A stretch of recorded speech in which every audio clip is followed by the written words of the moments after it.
नमस्कार दोस्तों, आपका स्वागत है आपके अपने YouTube channel Vidhi judicial academy में। मेरा नाम है Vijendra Verma and I am the director founder of the Vidhi judicial academy. We provide coaching for the judicial services exams, and through this video we are trying to reach out you to provide you full professional exam oriented coaching for the judicial services, and that is free of cost. इन classes में जो videos हम आपको provide करेंगे, we are going to provide you the entire foundation course including all the books, including all the details whether it is required for the prelims or mains or for the guidance for the interview. Means in videos को आपने सिर्फ इतना करना है, sequence में देखना है, playlist को अच्छी तरीके से देखना है। सब्जेक्ट वाइज मिल जाएंगे आपको, CPC, constitution, contract, BNS, BNSS, इन सब की प्लेलिस्ट आपको सीक्वेंस में मिलेगी। इन प्लेलिस्ट को देख करके आपने you have to take the coaching from the scratch. First video से लेके लास्ट वीडियो तक आपने करना है। उन्हीं वीडियोस में आपको गाइड किया गया है कि किस तरीके से आप किसी को कोई सा particular provision, section, sub section उसको प्रीलिम्स के लिए पढ़ना है क्या, मेंस के लिए पढ़ना है क्या, और उसके किस तरीके से नोट्स करने चाहिए, कैसे आपको रिवीजन करना चाहिए। इन्हीं वीडियोस में डिटेल में गाइडेंस आपको मिलेगी। तो प्लीज आपसे ये रिक्वेस्ट है, आप ये ना समझें कि यूट्यूब में फ्री में दिया गया है तो फिर ऐसे ही होगा। ये वो प्रोफेशनल कोर्स है जिसके लिए हम लोग अच्छी खासी हाई फीस लेते आए हैं स्टूडेंट से, लेकिन एक टाइम आता है इंसान को समाज के लिए भी करना चाहिए, और उसी इंटेंशन के साथ में we are providing you the entire course free through the YouTube channel Vidhi judicial academy. तो प्लीज हर वीडियो की जो थंबनेल है उसको देख करके आपको आइडिया लग जाएगा कि इसका सब्जेक्ट क्या होने वाला है। कुछ टॉपिक्स ऐसे होते हैं जिनको एक लेक्चर में कवर नहीं किया सकता, तो उसमें लेक्चर नंबर 1, 2, 3 सीक्वेंस से मिलेगा। प्लीज उस तरीके से देख लीजिएगा, और नोट्स आपको अपडेटेड मिलेंगे, उसके लिए कहीं जाने की जरूरत नहीं है। नोट्स का जो लिंक मिलेगा आपको डिस्क्रिप्शन बॉक्स में मिल जाएगा आपको। And thank you very much, wish you all the best. हाँ, तो कहानी अपने ये है, अंजलि मैडम है C1, C2, C3 कोर्ट में अपने सूट फाइल करती हैं। मैडम अंजलि 3 कोर्ट में 3 मुकदमे फाइल करने, C1, C2, C3, और वहां के जजेस का नाम है J1, J2 एंड J3। ये 3 जज हो गए, मेरठ की कोर्ट है, तीनों जज काम नहीं करना चाहते हैं। तो J1 साहब हैं, J1 क्या कह रहे हैं, इन्होंने कहा साफ साफ, मैडम मेरे पास काम ही नहीं है, this court has no jurisdiction, I can not entertain your suit. मैं आपका सूट एंटरटेन ही नहीं कर सकता। ये किसने कहा, J1 ने कहा। It means this court has jurisdiction but denying to entertain the suit। इनको अधिकार है, this court has jurisdiction to entertain the matter but this court is denying कि नहीं, हमें है ही नहीं, this court has no jurisdiction to try this suit।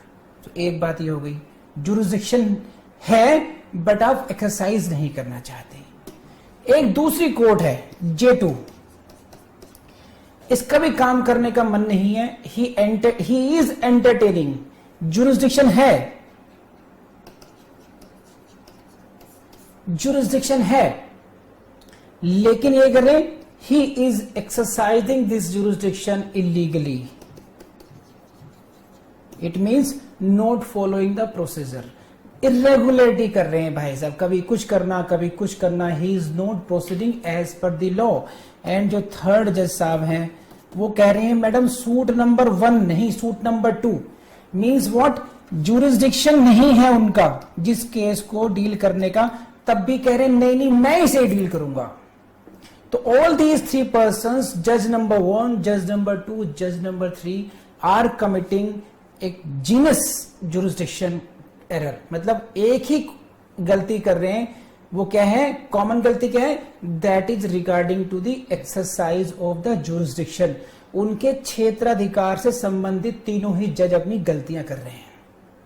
अब अकेली अंजलि क्या करेगी, है कि नहीं है, she is a common girl, अभी जज बनी भी नहीं है, तो अभी तो ऐसे ही काम चलाना पड़ेगा। तो इनके पास क्या रेमेडी है, जज जब अपनी मनमानी पर उतर आए तो फिर एक इंसान क्या करे, क्या उसकी कोई रेमेडी हमारे पास है या नहीं है। तो एक रेमेडी है, किसी ने कहा कि देखो 227 कॉन्स्टिट्यूशन आर्टिकल 227 कॉन्स्टिट्यूशन में हाई कोर्ट के पास पावर है, पावर ऑफ सुप्रिंटेंडेंस,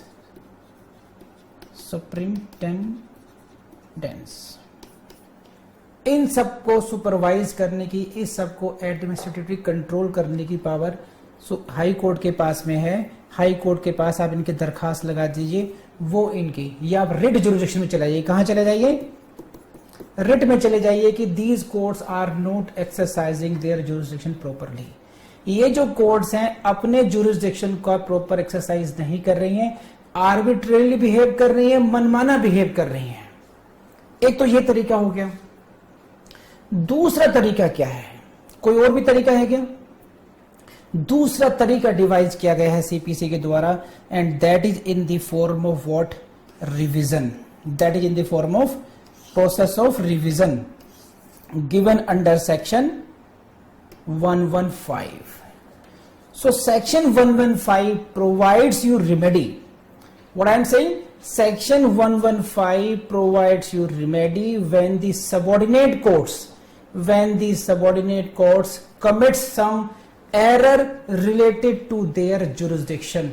जब subordinate judiciary, जो हाई कोर्ट की subordinate judiciary है, वो jurisdiction से related कोई error करे, कोई गलती करे, उसके करेक्शन के लिए एक प्रोसेस बनाया गया है। उस प्रोसेस को नाम दिया गया है रिवीजन। तो आई बिलीव कि आपको रिवीजन की वैल्यू समझ में आई होगी। टेक्निकली हम जाएंगे, सेक्शंस में पढ़ेंगे, लेकिन ये रिवीजन की जरूरत क्या है? क्योंकि जो लोअर कोड्स हैं, जो ये लोअर कोड्स हैं, J1, J2, J3 हैं, C1, C2, C3 हैं, ये अपने दायरे में रहें, अपने दायरे से बाहर नहीं जाएं। जो उनको काम दिया गया है उस काम को सही तरीके से करें। उसके लिए एक हंटर है, उसके लिए एक करेक्शनल मेजर है। किसके पास है? हाई कोर्ट के पास है। क्या नाम है इसका? नाम है रिवीजन। कौन से सेक्शन में है? 115 में। तो मुझे बताइए, 5 मिनट मैंने जो आपको बात समझाई रिवीजन के, ये टॉपिक है, इसमें एंटर करने के लिए ये कॉन्सेप्ट आपको समझ में आया या नहीं आया? कब? तो अब हम बढ़ते हैं इसके डायरेक्ट में। Now I come to the direct part कि कहां से कैसे क्वेश्चंस आएंगे आपके। You please see that. आपने नोट कर लिया होगा, this topic is very important for your pre mains and interview. High court के जज साहब यहां से क्वेश्चन पूछेंगे आपसे इंटरव्यू में, ध्यान रखिएगा। चलिए साहब डायरेक्ट पढ़िए। This is the direct, please see this, every word is very important. Highlight कर लीजिए डायरेक्ट को। The high court may call for the record of, high court record मंगा सकती है। किसका? Any case which has been decided, उस case का जिसको डिसाइड किया जा चुका है। Decided by whom? Decided by any court subordinate to such high court. ठीक, तो कौन सा case? Which has been decided by any court subordinate to such high court. And third part, please देखिए 3 पार्ट हैं इसके, इसको इतने हिस्सों में डिवाइड कर दीजिए कि पता भी ना चले इसको कि क्या था ये।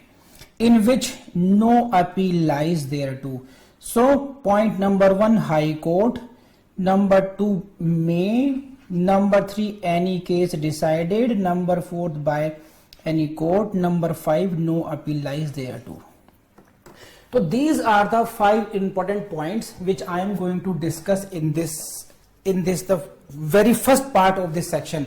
इस section का जो half part है, इसमें you can see there are 5 important points. Number 1, revisional power can be exercised by which court? This power can be exercised by the High Court. High Court may call for the record of the case. तो this is the first question. मैं भी केवल question समझाऊंगा कि कहां से question आएंगे, फिर मैं आपको डिटेल में समझाऊंगा इसको। तो ये है आपका पहला क्वेश्चन कि रिविजन पावर कौन एक्सरसाइज करता है? Number 1 P for prelims, high court exercise करती है। And there is the use of word may. It means what? This is the discretionary power of the high court. ये high court की discretionary power है। High court is not bound to exercise this power. ये high court की स्वेच्छा पर है। High court चाहेगी तो रिकॉर्ड कॉल करेगी, नहीं तो रिकॉर्ड कॉल नहीं करेगी। तो very first second important point, और यहां से भी आपको क्वेश्चन मिलेगा, द हाई कोर्ट में क्या करती है हाई कोर्ट, इसमें may call for the record, record मंगाती है 115 सेक्शन कौन सा है ये 115 में। तो इतनी बात समझ में आ गई आपको, हाई कोर्ट में कॉल द रिकॉर्ड। अब record of which case, that is the next, this phrase is very important. जो येलो फ्रेज में दिया गया है, जो ये एक ही फ्रेज है, आपको इसको एक ही साथ पढ़ना पड़ेगा। You should read it in a holistic way as a single phrase, any case which has been decided, वो केस जिसके बारे में डिसीजन हो चुका है, which has been decided by the lower court को। तो ध्यान रखना, वो केस जो कि निर्धारित किया जा चुका है। तो यहां से क्वेश्चन आएगा, इस फ्रेज के मीनिंग से क्वेश्चन में डिस्कस करूंगा आप लोगों से। Now this case has been decided, but which court has decided this case? Again this case has been decided by the court subordinate to such high court. कौन सी high court? जो high court record मंगा रही है, उसके subordinate court ने उस case को डिसाइड किया है। जैसे दिल्ली हाई कोर्ट हुई, दिल्ली हाई कोर्ट की सबऑर्डिनेट कौन सी हुई कोर्ट? तीसरी कोर्ट, रोहिणी कोर्ट। तो इन कोर्ट्स ने किसी केस को डिसाइड कर दिया है, उस केस का रिकॉर्ड हाई कोर्ट दिल्ली मंगा सकती है, या Allahabad high court Meerut court के रिकॉर्ड को मंगा सकती है। रिकॉर्ड किसका? Record of the case. कौन सा case? Which has been decided by which court? Any court subordinate to high court. और अलग पहचान क्या है इस केस की? This case which has been decided is non appealable, in which no appeal lies thereto, जिसके विरुद्ध कोई अपील भी नहीं हो सकती। तो आर यू गेटिंग पॉइंट? तो दिस केस, इस केस की अगर बात की जाए, इसको आप ऐसे भी देखिए, आइडेंटिफाई कीजिए इसको। You see this,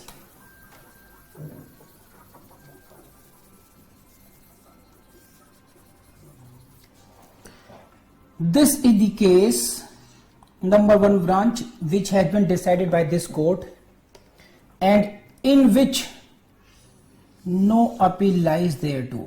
So there are two windows. Number 1 decided by which court? This court. And क्या खास बात है? There is no appeal in this against this order, against this decision. So any case which has been decided and in which no appeal lies thereto. तो आई believe कि आपको एक एक phrase अच्छी तरीके से समझ में आया होगा, याद हो गया होगा इसको, है ना? हाँ है ना, बताइए। सो यहां पर वो कंडीशंस आ गई हैं कि in which case court can be, High Court में be requested, what kind of case is there, कि high court can be requested to exercise the revisional jurisdiction. तो वो कौन सा केस हुआ? Which has been decided by the subordinate court number 1 and there is no appeal in that case. Appeal नहीं होती हो, lower court ने आपके साथ डिसाइड किया है, तो कृपया करके इस कोर्ट को, इसके रिकॉर्ड को आप मंगा लीजिए। ठीक है, अब क्या है, आगे क्या बात है? मे call for this and if such subordinate court appears, and if such subordinate court appears number 1। अब देखिए, आप गई, अंजलि मैडम जाएंगी, अंजलि madam approach to high Court कि lordship, my lord, please call the record of my cases pending in the court C1 C2 C3। मेरे जो cases C1 C2 C3 courts में पड़े हैं, please call the record of such cases. ठीक है, no high court कहेगी भाई हमें और कोई काम नहीं है अंजलि मैडम, कोई तो ग्राउंड होना चाहिए ना, क्यों बुला ले रिकॉर्ड को? तो कोई रीजन होना चाहिए, why should we call the record?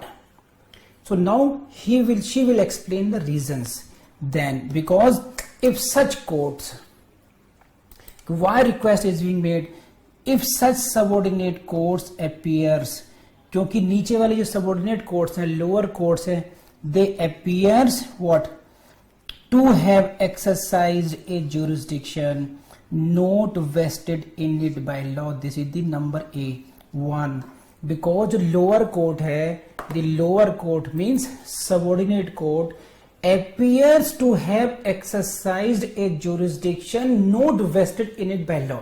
क्या मतलब इस बात का? कि लोअर कोर्ट वो jurisdiction एक्सरसाइज कर रही है जो कि इसमें वेस्ट ही नहीं है, इट इज नॉट एम्पावर्ड, इनको जुरिस्डिक्शन ही नहीं था, even then this court is hearing this case. Suppose the case is filed by Anjali and the opposite party is again Anjali versus Anjali. Fine. So now defendant Anjali says this case is time barred. This case is barred by res judicata. समझ रहे हैं बात? देखिए क्या, थोड़ा आगे बढ़ाते हैं कहानी को. Anjali versus Anjali. Plaintiff, defendant. Defendant says this suit is barred by res judicata. Court कौन सी है? C1. C1 कोर्ट के सामने डिफेंडेंट ने कहा कि this court you cannot hear this case because this suit is barred by res judicata. Section 11 CPC applicable है क्योंकि ऐसा केस डिसाइड हो चुका है. No similar case can not be reheard. इसलिए इस केस को, इस कोर्ट को इस केस को सुनवाई करने का अधिकार ही नहीं है. This court has no jurisdiction to take cognizance of this case. But जिले लाही C1 क्या कहते हैं? मैडम ये हम डिसाइड करेंगे, कुर्सी पे हम बैठे हैं, हम डिसाइड करेंगे. तो ये अंजलि डिफेंडेंट जो हुई है, now she can go to high court and then she will say to the high court that the court C1 have exercised a jurisdiction not vested in it by law. This court C1 वो jurisdiction exercise कर चुकी जो कि law ने उसको दिया ही नहीं, कानून ने उसको वो शक्ति नहीं दी थी, कानून ने वो अधिकार नहीं दिया था उस केस की सुनवाई करने का. तब भी C1 कोर्ट ने ऐसा किया. तो इन दैट केस ये पहली है. तो she will have to convince the high court that subordinate court appears, प्रतीत होता है क्या, to have exercised a jurisdiction not vested in it by law. तो ये एक क्लॉज समझ में आई नहीं आई, जल्दी बताइए मुझे कि पहली बात, पहली ग्राउंड क्या हो सकती है. This is the first ground. तो ये हुई एक ground. Second is what? This is second.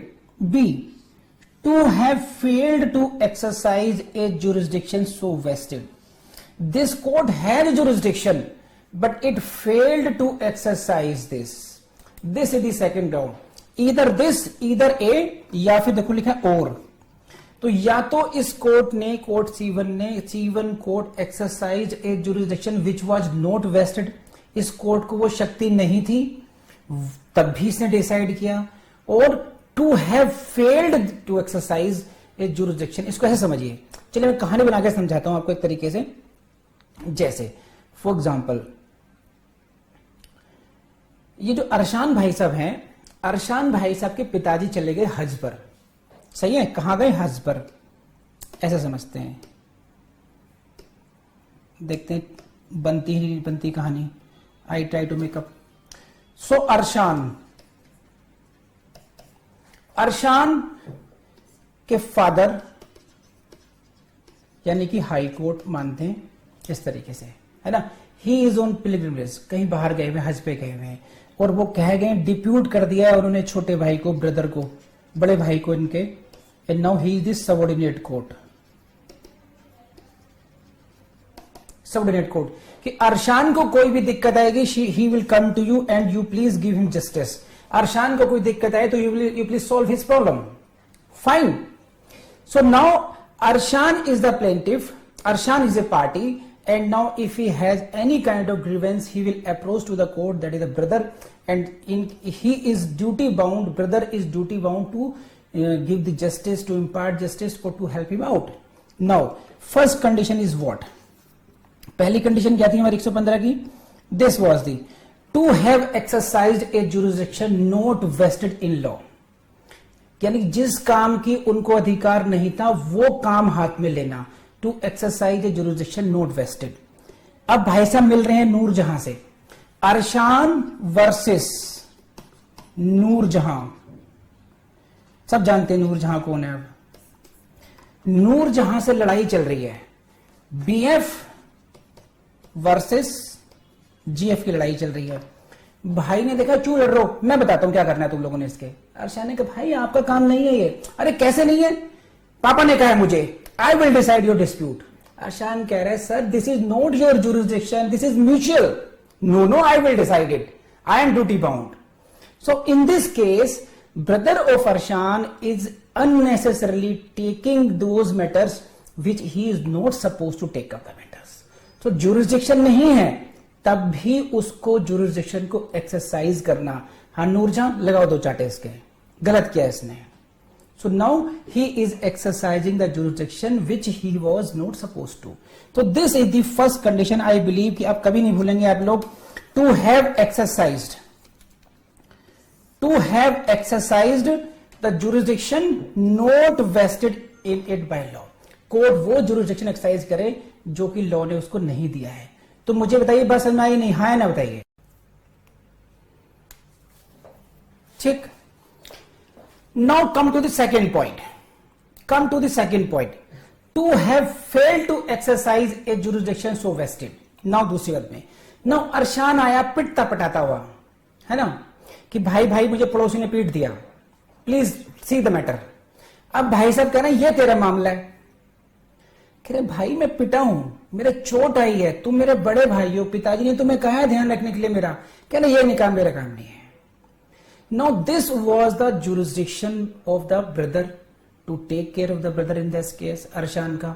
लेकिन जो काम करना चाहिए था वो काम इन्होंने नहीं किया. तो failed to exercise a jurisdiction so vested in the court. तो प्लीज मैं केवल आपको समझाने के लिए कह रहा हूं कि इनका मतलब क्या है. failed to exercise when you are duty bound, and पहले में क्या था कि you are taking up the matter which you were not supposed to take up. तो दोनों पॉइंट हो गए आपके. हाँ है ना बताइए. फिर मैं थर्ड पर पहुंचता हूं अभी.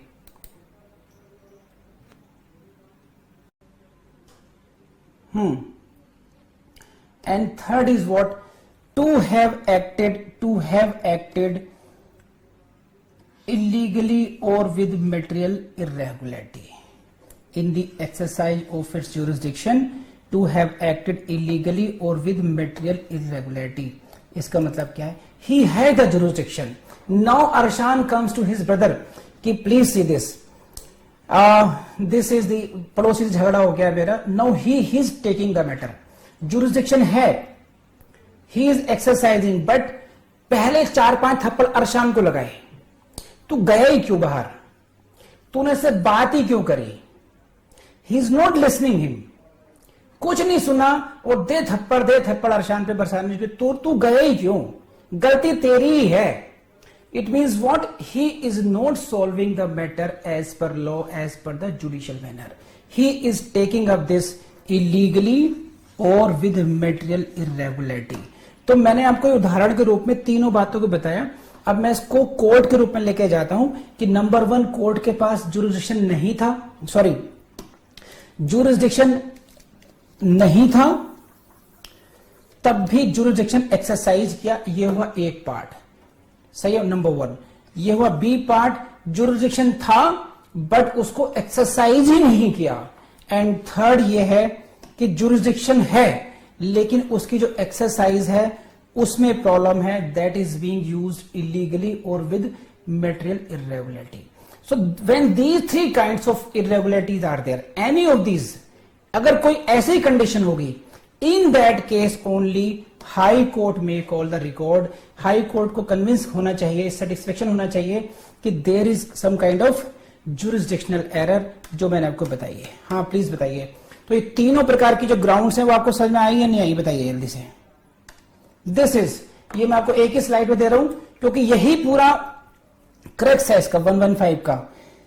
Number 1, to have exercise a jurisdiction not vested. Number 2, to have failed to exercise a jurisdiction so vested. And number 3, to have acted illegally और विद मटेरियल इरेगुलरिटी. तो दीज आर द 3 ग्राउंड्स. तो please let me know. यहां पर कोई ऐसा तो नहीं है कहीं पर किसी को दिक्कत है इस बारे में?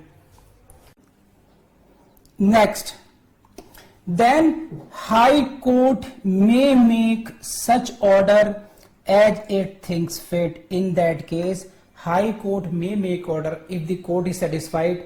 देन हाई कोर्ट, पहली बात, मे कॉल द रिकॉर्ड मंगा लेगी अपने पास.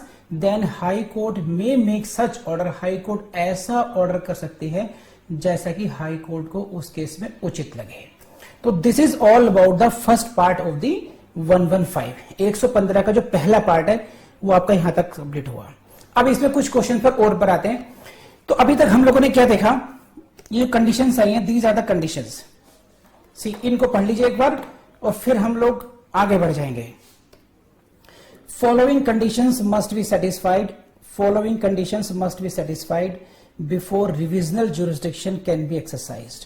Number 1, a case must have been decided, हाँ या ना, ठीक है। The court which has decided the case must be court subordinate to the high court, ठीक। नंबर 2 हो गया ये। And number 3, the order should not be appealable one. And number 4, the subordinate court must have a वाला part exercise jurisdiction not vested in it, fail to exercise jurisdiction vested in it, और acted illegally or with material irregularity. So these are the four conditions, these are the four conditions which must be satisfied for the exercise of revisional jurisdiction by the high court. High court को अगर revisional jurisdiction exercise करना है तो ये चारों conditions satisfy होनी चाहिए। Number 1, case decided, number 2, court subordinate होनी चाहिए, नंबर 3, ऑर्डर नोट अपीलेबल होना चाहिए, नंबर 4, इन सबको अगर मैं कहूं इसको कहेंगे जुरिस्डिक्शनल एरर, क्षेत्राधिकारिता संबंधी कोई त्रुटि होनी चाहिए। तो ये सब हुआ इसका सम। अब इसमें इंपॉर्टेंट बात पर आते हैं थोड़ा सा, देखिए।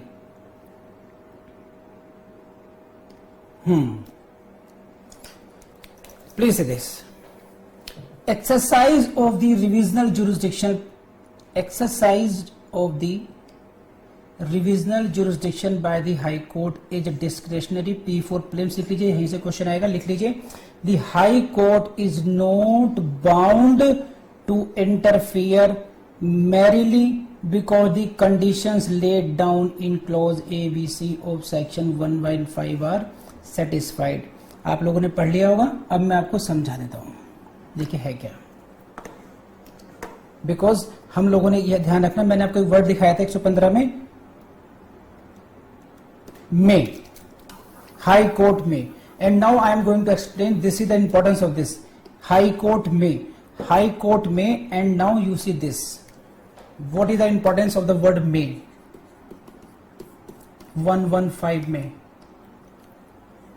यहीं से प्लेन से भी क्वेश्चन आएगा और हो सकता है आपसे मेन से भी क्वेश्चन पूछ लें कि the use of the word may, the use of the word may in section 115 shows that what it is the discretionary power of the high Court. High court की स्वेच्छाकारी शक्ति है, डिस्क्रेशनरी पावर है। High court is not bound to interfere even if you are approaching to the high court, even if you are approaching to the high court and you are satisfying the conditions A, B or C कि jurisdiction not exercised, faulty exercised, wrongly exercised, है ना, not there was no jurisdiction but exercised, कोई सी भी condition हो, A, B, C condition exist भी कर रही हैं, है ना, these कंडीशन एग्जिस्ट, उसके बावजूद भी whether it is the duty of the high court क्या ड्यूटी बाउंड है to entertain your revisional power, revisional jurisdiction और not.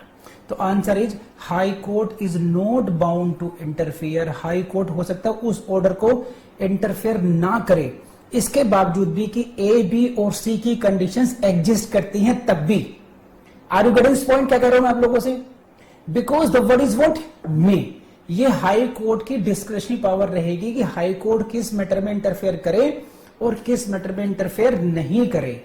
Just because A, B, C की जो कंडीशंस हैं वो सेटिस्फाइड हैं, उसके बावजूद भी there may be certain other conditions, there may be certain other circumstances कि court may deny to interfere. तो what I am saying, I believe कि आपने नोट कर लिया बात है। तो first very important point is that High court is not bound to interfere even if those conditions exist.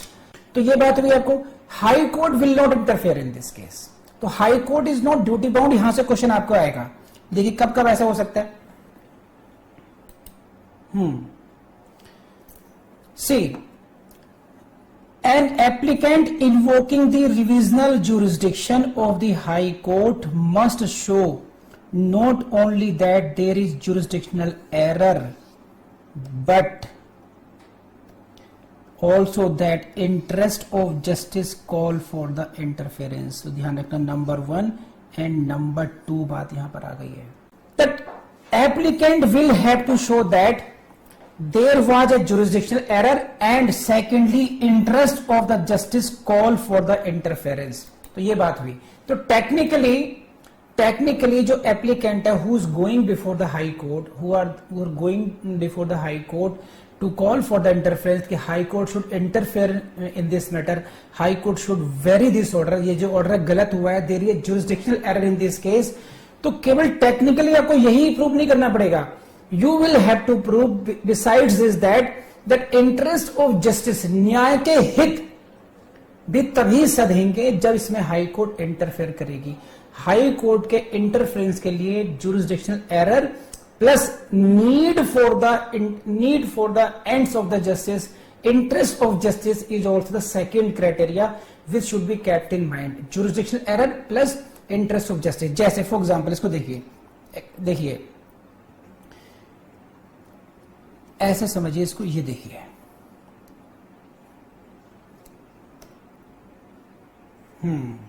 For example इसको पढ़िए, इससे आपको क्लैरिटी होगी. High court will generally not interfere in favour party who has an alternative remedy available against the order passed और who suppress the material facts from the court. If this is the situation, if this is the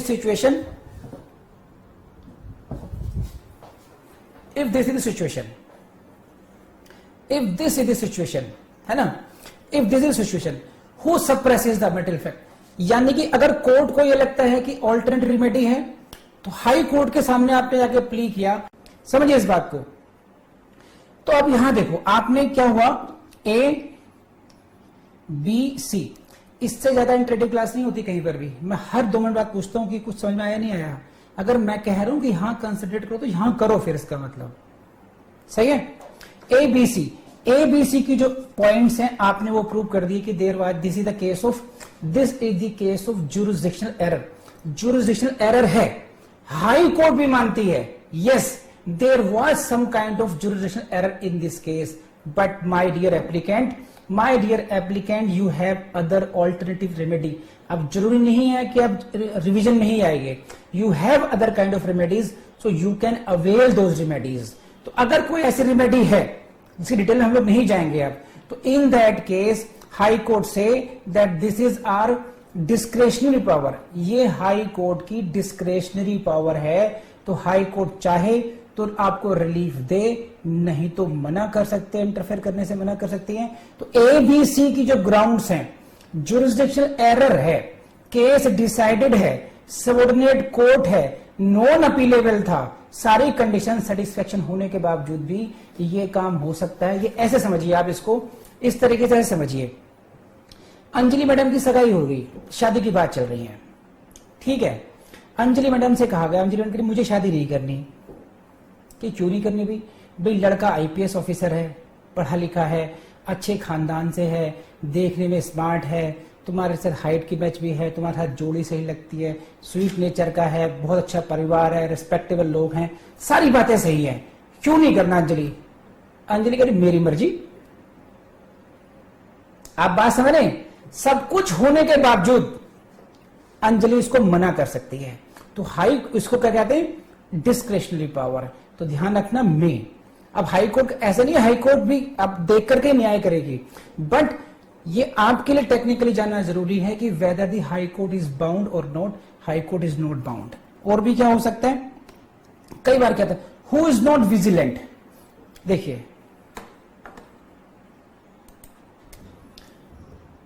who is not vigilant about his rights and where there is a great and unexplained delay and latches on the part of the applicant.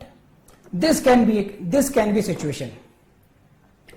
This can be a situation that everything is there, but it is the practice of this applicant where you have been. इतना आप late क्यों आए, जिस order की आप complaint कर रहे हैं, जिस ऑर्डर की आप कंप्लेन कर रहे हैं, where you have been, you are so late, you are so late, you have not been vigilant. Even if this is so, even this can be a ground for refusal to interference. So again I am trying to make the point that this is the discretionary power of the high court. सही. And in this regard please this एक case का नाम note कर लीजिए आप लोग, it will help you.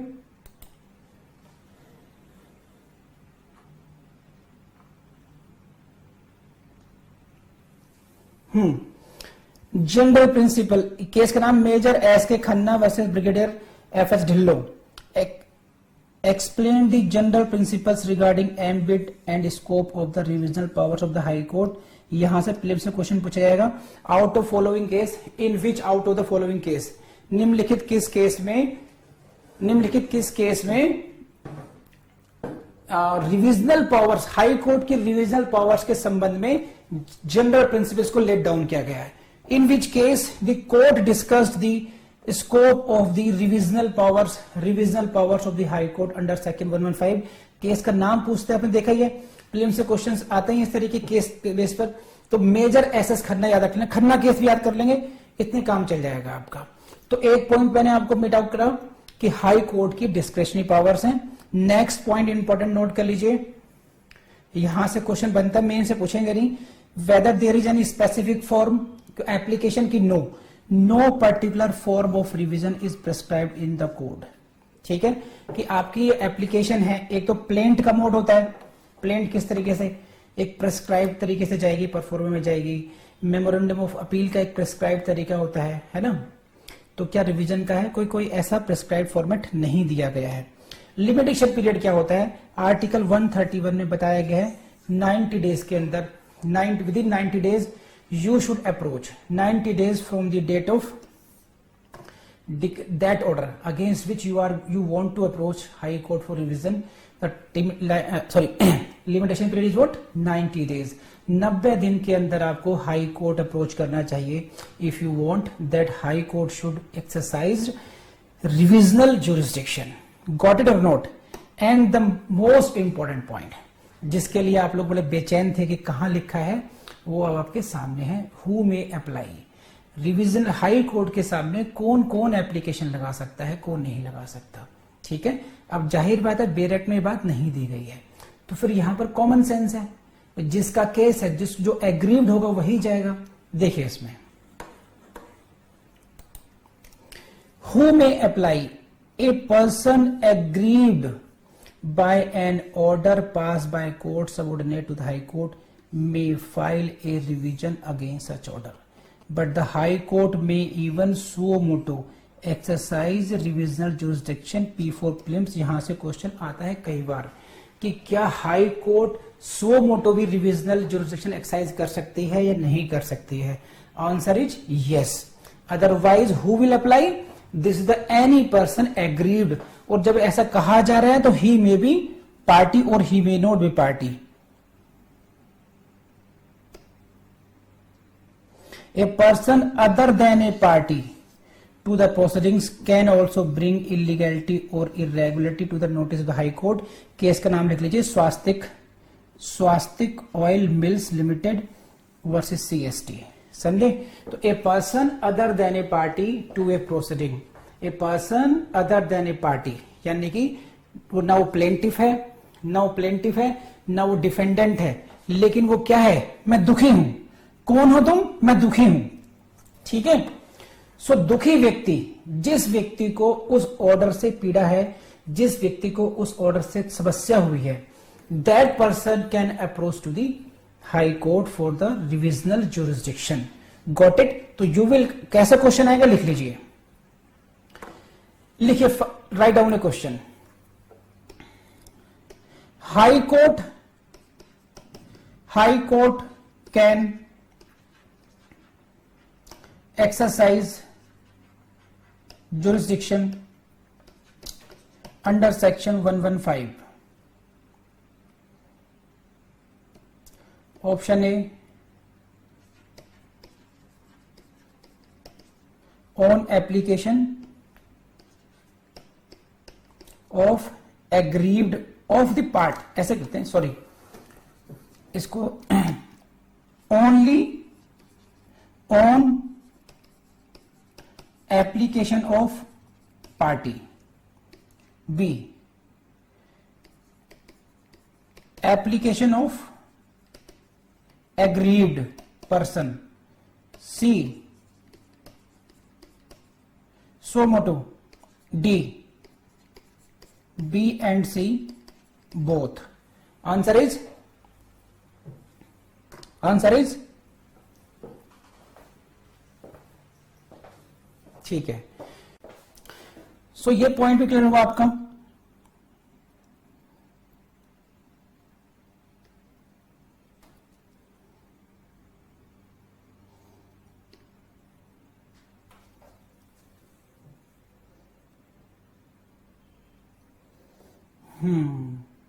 Now come to this is the difference between revision and the power of superintendence, है ना.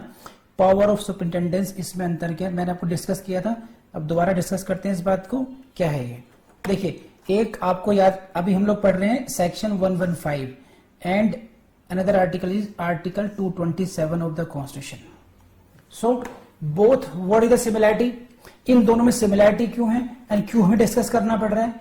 रिवीजन भी देखिए एक तरीके से आपको कंट्रोल देता है. Through revision high court is getting control over the subordinate judiciary, कि if you will go beyond the jurisdiction, if you will exercise jurisdiction irregularly, illegally, then we will interfere. High court is there to correct all your errors. आप जितनी भी गलतियां करेंगे आपको इन bound रखने में, आपको अपने दायरे में सीमित रखने के लिए. This is your boundary of the subordinate courts. And high court will ensure, high court is everywhere to see it कि you are not crossing your limits. तो this is the power of superintendence. Basically concept तो वही हुआ. Same power is given by the constitution. यहां पर मिली 115 CPC से, वहां पर मिल रही है आपको कॉन्स्टिट्यूशन में 227, आर्टिकल 227. तो there is a discussion, there is a point कि इनमें सिमिलैरिटी क्या है, क्या ये सेम है, इनका स्कोप क्या है. एक या दो लाइन में पुंछल्ले के रूप में आपसे मेन से पूछा जा सकता है इसके बारे में, कि जो होती है ना कि टेल क्वेश्चन जो होते हैं, मेन क्वेश्चन आया फिर बाद में एक छोटा अंकी से लगा दिया, whether it is the same as the power of article 227, similar to the power of superintendence under article 227, कुछ भी करके पूछ सकते हैं आपको. तो इस बारे में थोड़ा सा आपको आइडिया होना ही चाहिए, है ना. And please go to this.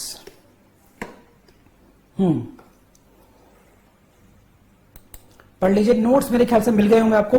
To separate and distinct proceedings, one can not be identified with the other. लिखता है सेम है बट ये सेपरेट हैं और अलग अलग प्रोसीडिंग्स हैं. कैसे? This is revisional power is only what is only judicial, whereas superintendence power is both judicial as well as administrative. ये डिफरेंस के रूप में याद कर लीजिएगा, बहुत समझाने की जरूरत नहीं है कि क्यों है. यहां पर केवल जुडिशियल पावर है, आपकी डिस्क्रिशनरी पावर है, आपको एज पर 115 इसको डिस्पोज करना पड़ेगा. यहां पर आप एडमिनिस्ट्रेटिवली भी कंट्रोल कर सकते हैं. 117 में एडिशनली आप सबऑर्डिनेट कोर्ट को as a high court administrative side भी कंट्रोल करते हैं उनको. तो 227 का जो स्कोप है वो बहुत वाइड है, वो कॉन्स्टिट्यूशनल पावर है, ये स्टैट्यूटरी पावर है आपके लिए. ये रिविजनल पावर कैसे हुई? स्टैट्यूटरी पावर हुई. ये आपको कानून ने दी है, सीपीसी ने दी है आपको. एंड अगर लेजिस्लेचर चाहे, अगर पार्लियामेंट चाहे तो this power can be taken away as well. तो it can be taken away by the legislation. But whether the power of superintendence under article 227 can be taken, बताइए. कॉन्स्टिट्यूशनल पावर है, it can not be curtailed. अगर amendment में भी लेकर आएंगे तो फिर ये देखा जाएगा कि वो बेसिक फीचर में है या नहीं है.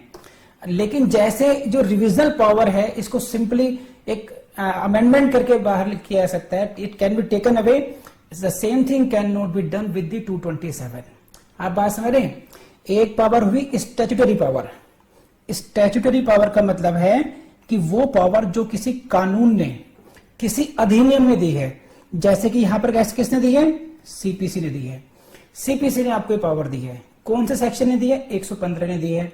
अब कल को अगर पार्लियामेंट का दिल आता है कि नहीं, रिविजनल पावर नहीं होनी चाहिए, ये जुरिडिक्शन खत्म करो, तो वो सीपीसी में अमेंडमेंट करके इस पावर को ले लेंगे इसको।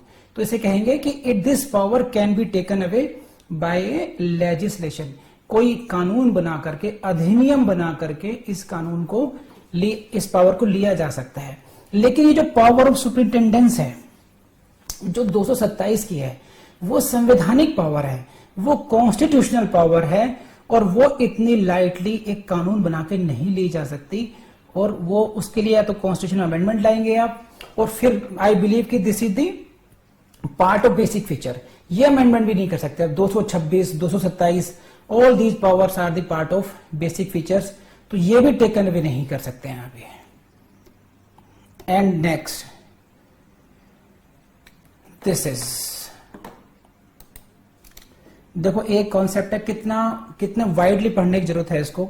Revisional powers of the high courts are restricted and can be exercised on all the conditions of 115 are fulfilled, but none of those restrictions apply to the article 227.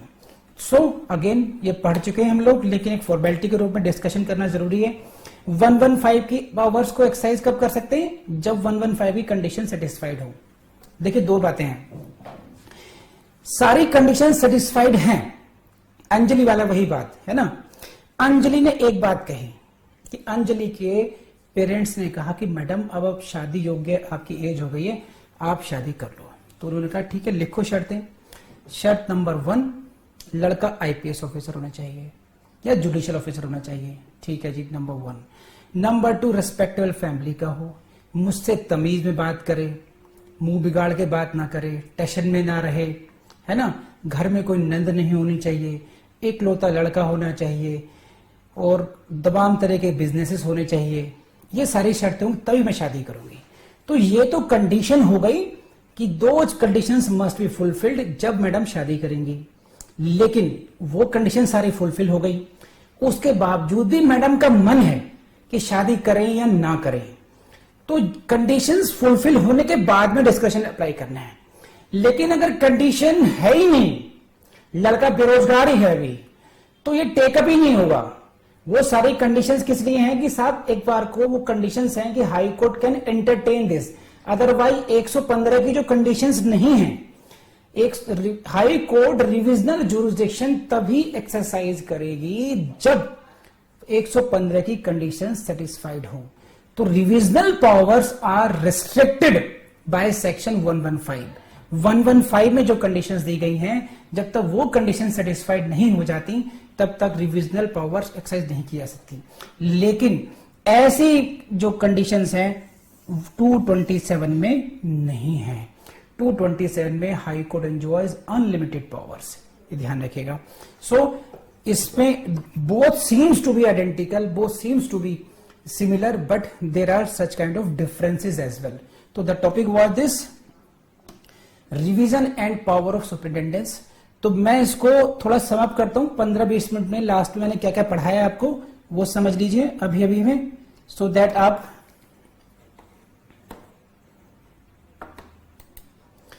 Limitations की बात की थी मैंने, इसमें बताया था कि हाई कोर्ट की पावर डिस्क्रेशनरी है, ठीक है, हाई कोर्ट बाउंड नहीं है, यह बात समझाई गई थी आपको। जनरल रूल ये रहेगा कि वेयर सब्सटेंशियल जस्टिस, हाँ इसको has been done, high court will not interfere. अगर लगता है कि हाँ न्याय हो चुका है तब हाई कोर्ट इंटरफेयर नहीं करेगा। कुछ उदाहरण दिए थे मैंने आपको, ऑल्टरनेटिव रेमेडी का दिया था, सप्रेसिस मेटेरियल फैक्ट्स का दिया था, विजिलेंट नहीं था, ये मैंने दिया था। तो ये पॉइंट मैंने समझाया था आपको कि हाई कोर्ट जरूरी नहीं है कि इंटरफेयर करे। एक पॉइंट ये समझाया। नेक्स्ट पॉइंट मैंने रिवीजन के फॉर्म का, मतलब किस तरीके से प्रेजेंट किया जाएगा, क्या कोई प्रेस्क्राइब फॉर्म है, नहीं है। और फिर नेक्स्ट पॉइंट आया था हु में अप्लाई, कौन कौन अप्लाई कर सकता है। तो एग्रीव्ड पर्सन कर सकता है, कोर्ट सो मोटो कर सकती है, ठीक है। और party any person other then party भी कर सकता है, ये मैंने बताया आपको। और फिर मैंने आपको समझाया कि 115 की पावर्स का और 227 की पावर्स में क्या अंतर है। तो ये सारे पॉइंट्स अभी डिस्कशन हुए हाल ही में। तो आई बिलीव कि यहां तक किसी कोई क्वेश्चन बनता हो तो पूछिए मुझसे। बोर हो रहे हो, डिप्रेस हो रहे हो, बहुत सारे ख्याल आ रहे हैं, तो बस एक बात सोचो, जिस दिन जज बन गए उस दिन तुम्हारे मम्मी पापा के चेहरे पे जो रौनक होगी वो कैसे होगी। बस वो कितने जगह जाकर कहेंगे कि मेरा बेटा है, मेरी बेटी है, मेरी बहू, मेरा दामाद जज बन गया है। बस उनका सोचो। और अब मुझे बताओ, पढ़ने बैठ जाओ चुपचाप जा करके। चलो नेक्स्ट वीडियो।